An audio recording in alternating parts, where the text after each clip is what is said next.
All right, you guys wanted to know a little bit more about this Trailblazer SS, and I figured I'd get right to the point and show you. The customer takes very good care of this thing. It looks like it has been very well upkept. It's not all rusted out. It's not all rotten or anything. I'll put it up in the air and show you guys kind of what's going on here. When you put it in drive or reverse, it don't want to catch.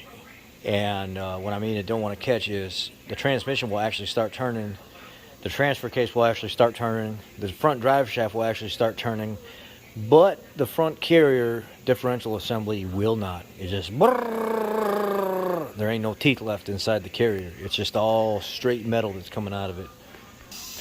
And with this being all-wheel drive, it's going to take the path of least resistance. So all the drive is going to get transferred through the transfer case over to the front drive shaft, and it's going to try to turn the front wheels and the rear wheels, but it'll slip out on the front wheels and it won't move the vehicle.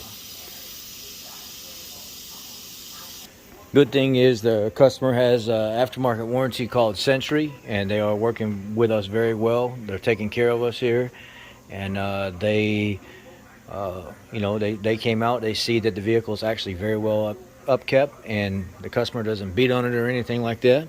And it's unfortunately these things happen sometimes. And this front carrier here, when I pull that plug, it's like straight metal coming out of there. Show you what it looks like after I pull that plug.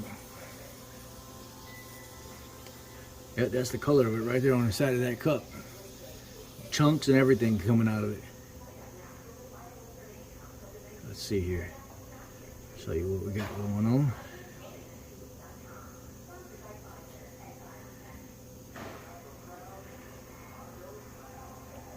Straight metal.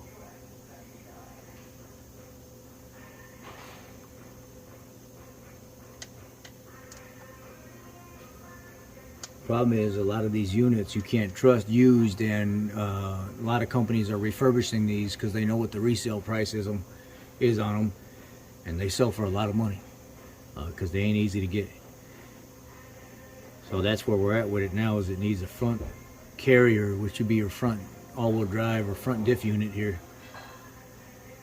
So let me I won't even pause. I'm just gonna go right to it.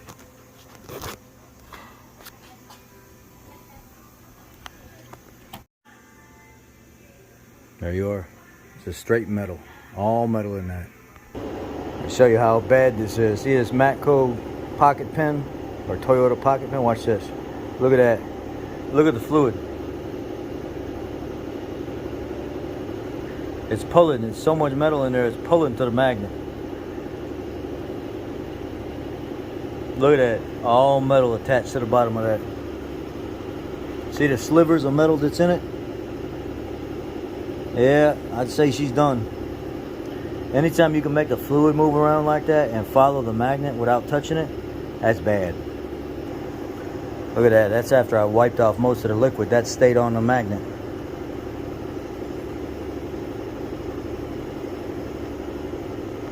Let's try our little fluid test again. Not even touching it. The fluid's moving with it. Let's walk like this. Full of metal again. That's bad. Just as I'm walking out the door, 2014 Transit Connect rolled in, 2.5 liter. Cylinder head over temp condition, injector codes and everything else. Getting the computer, I'm like, oh, there's actually a TSP out on this. The harness rubs down below the throttle body where it kind of tips around and angles towards the transmission. You got to go through the wiring harness. You either got to put a new harness in it or fix all the spots where it's rubbing through. Yep, typical problem with these. And then you kind of reroute the harness a little bit. What? It's already been to 2 other shops. I know, I see somebody's already broke the cylinder head temperature connector. So now you're going to need a new connector shell and stuff. And they've cut into an ignition coil wire and didn't put anything back together correctly. That's what happens when you get people that don't take pride in their work, or they're just some kind of back alley mechanic that doesn't know what they're doing and they're just trying to make a buck instead of taking this to the professionals. So now, either A, I'm going to try to fix your problem if I can. I'm going to have diagnosing it to have somebody fix the problem. Or B, you're getting a new engine harness. We'll find out. And then on top of that, we have a customer that comes in, that LS460 that I told you guys was having ABS module problems. Put ABS module and stuff and all that in it.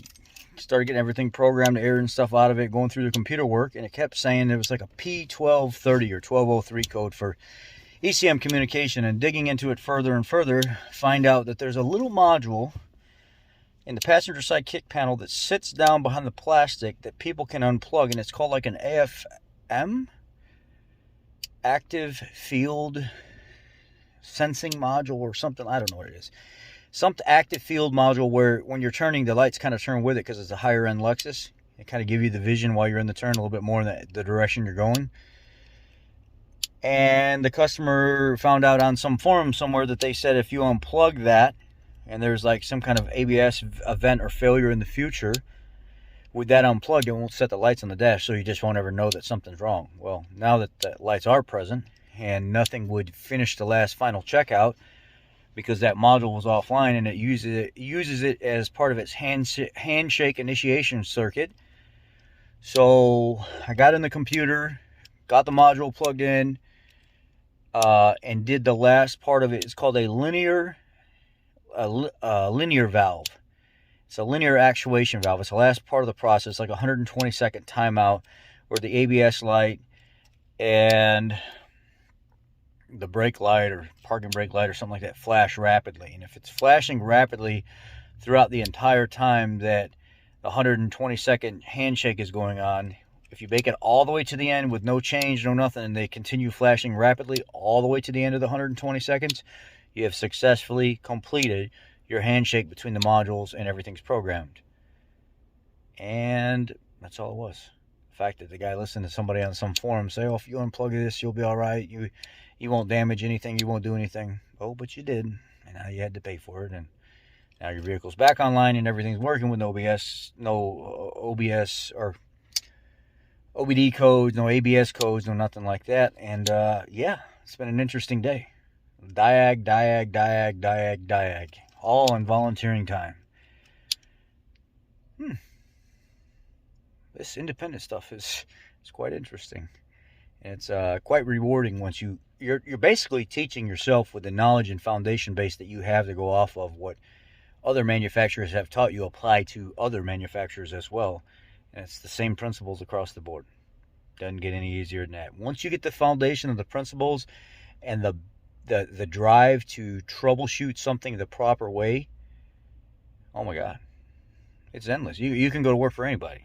BMW, Porsche, Jaguar, Ford. It's like people make it seem like it's so complicated to go learn their trade, but yet I'm thrown right into the mix of all this stuff, and I'm working on all these vehicles that people are like, oh, you're working at Ford or Chevy or something like that. You can never know. It's all nuts and bolts at the end of the day, and the diag process is the same thing. And if you have the computer software to talk to these modules and just basic mechanical and electrical aptitude and somewhat of programming, you're fine.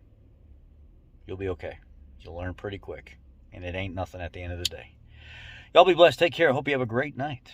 See you in the morning on the next show.